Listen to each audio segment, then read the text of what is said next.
This breaking news right now in Kentucky, where police are in a desperate manhunt after a shooting spree on an interstate.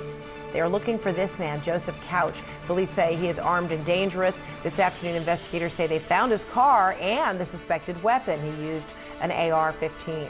Authorities say Couch shot into cars as they passed by on Interstate 75 in rural Laurel County. 5 people were wounded in the attack. One of the drivers told CNN about the harrowing experience. We just heard this deafening loud sound, and it sounded like a rock went through my back window, and our ears were ringing, and we just looked at each other and we were like, was that a gunshot? And then we were like, that can't be a gunshot, because we're driving down the highway. And there was a white truck that was next to us in the right-hand lane, and all of a sudden he slowed down and he pulled off to the shoulder, and we thought maybe it was his tire had blown out or something, but it was much louder than a tire blowing out. CNN's Gloria Pezmino is tracking the latest developments in this case. Gloria, what are you learning? Fred, we're starting to hear from some of the victims, and you can just imagine how chaotic this scene was. You're driving along a highway, you're moving at fast speed, and all of a sudden you hear gunshots. And my colleague Jillian Sykes actually just spoke with one of the survivors of this incident who was injured by the gunfire. Her name is Rebecca Poirier, and she's a 28-year-old woman who was driving her car along with her husband and her 4-year-old son. And what you're seeing there is the picture of her car with the window shattered after a bullet pierced through it and injured her in the arm. Rebecca is going to be recovering. She was already released from the hospital, but she's one of the 5 people that were injured during this shooting last night. Now, as you said, the manhunt for this suspect continues, and police have identified Joseph Couch. They believe that he is the suspect behind this incident, and they are asking people in this community, in the city of London, to remain vigilant. They believe that they have him cordoned to an area where they are currently searching, but they're open to the possibility that he may be elsewhere by now. This happened last night, and they had to stop the search in the evening hours because of the dark and just how difficult this area is. A lot of trees, a lot of shrub, not a whole lot of light in there for you to be searching at night. I want you to listen to the Laurel County Sheriff's Office describing some of the injuries that this suspect allegedly caused last night during the shooting. Take a listen. There were some severe injuries. There was an individual that was shot in the face. There was another individual that was shot in the arm, a very severe injury. Those were the most severe. A lady shot across the chest. They were very significant, very severe injuries. I don't want to lessen that. We didn't have a fatality, but we certainly had some very serious injuries that will affect these people for the rest of their life, I'm sure. It's incredible to hear just how lucky everyone got last night. We know that an AR-15 was recovered. Police believe that was the weapon that this man used in this shooting. They also recovered his vehicle along with the gun case that was inside the vehicle. They believe that he is armed and dangerous. We also learned in the last hour, Fred, that the family of this suspect is cooperating. They live elsewhere outside this county, but the sheriff's office did say that they are cooperating. He said they have a big task ahead of them in the next several hours. They're working against the clock. They don't want the sun to go down once again without this person being caught. And they're out there working every possible angle. They're using canines, drones, a helicopter, again, over a very wooded area, a difficult to search area, but trying to keep the community at calm so that they know that this search is ongoing. Let's talk more now on this manhunt with CNN law enforcement contributor and retired supervisory special agent for the FBI, Steve Moore. Good to see you, Steve. So this is a rural area of Kentucky. We know now a vehicle confiscated. Gloria reported an AR-15, which they believe might have been involved here. Now, how did they go about tracing for some steps toward their suspect? Well, it's going to be really difficult. I remember back in the FBI when we were looking for Robert Rudolph for over a year in woods similar to this. What you have to consider is that if he had one gun, he's got another gun. If he was shooting at ambush style at cars before, he would shoot ambush style at officers. So you have a cordon, and they say they believe he's within that area, which is pretty impressive if that's true, that they could be sure of that. But if that's the case, they have to start moving in on him and closing the circle in. And each foot you go, you risk losing officers. Beyond that, you're talking to anybody he knows, any family, anybody, any friends who could tell you why this happened and where he might go. And besides the terrain being among the challenges, I covered for a very long time in the Nantahala Forest there for that search for Eric Rudolph, reporting on you and your colleagues as well. So I understand that. But talk to me about the other challenges here when law enforcement is urging people to stay inside. Yet at the same time, they do need the public's cooperation to be able to report anything suspicious that they see.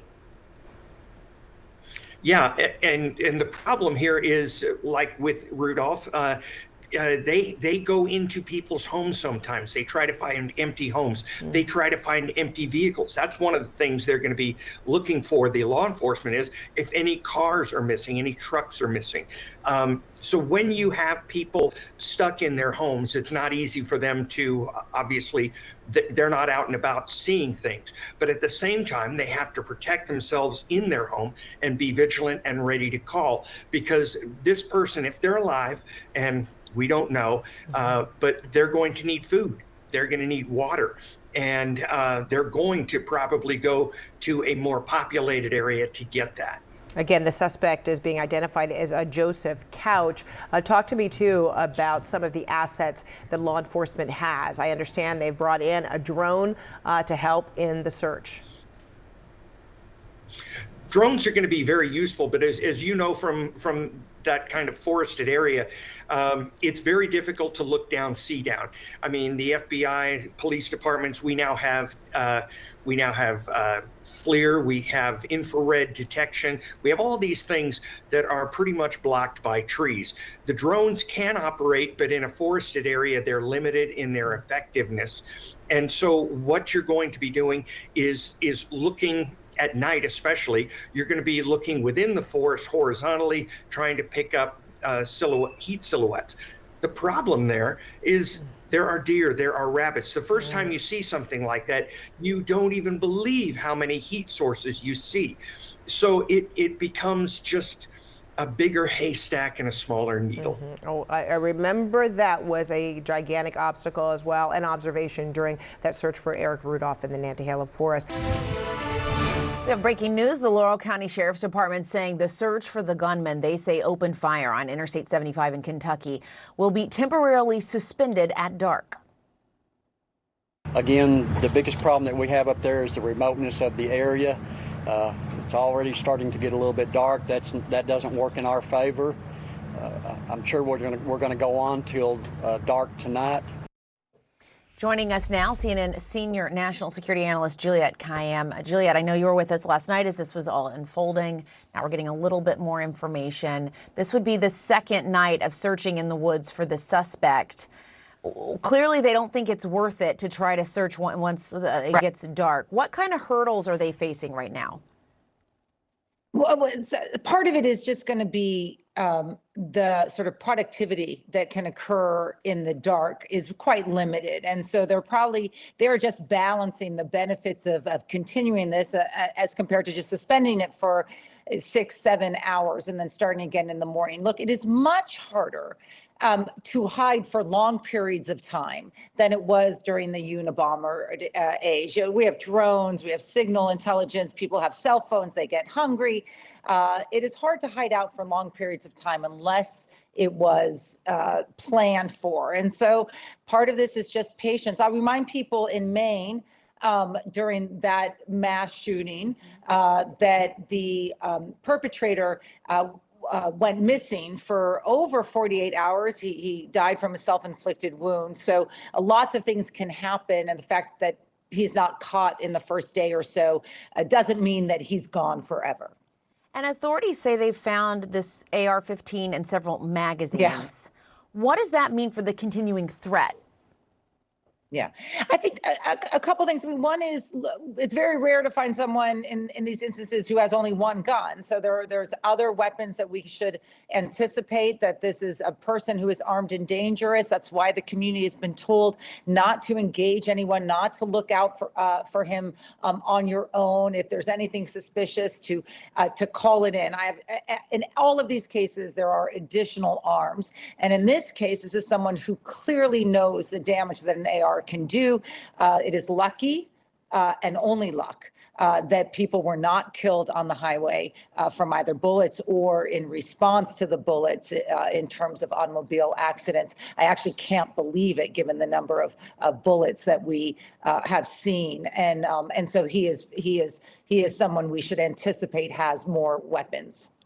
And so ultimately, I think for anyone that's kind of in that area, of course, I'm sure they're nervous and on edge tonight. But as you were alluding to in your first answer, typically it is hard to just disappear these days. Typically, they are able to ultimately track this person down, even though it may take more time. It sounds like just because they're suspending this, because it's dark, et cetera, they're obviously still working hard to find this person.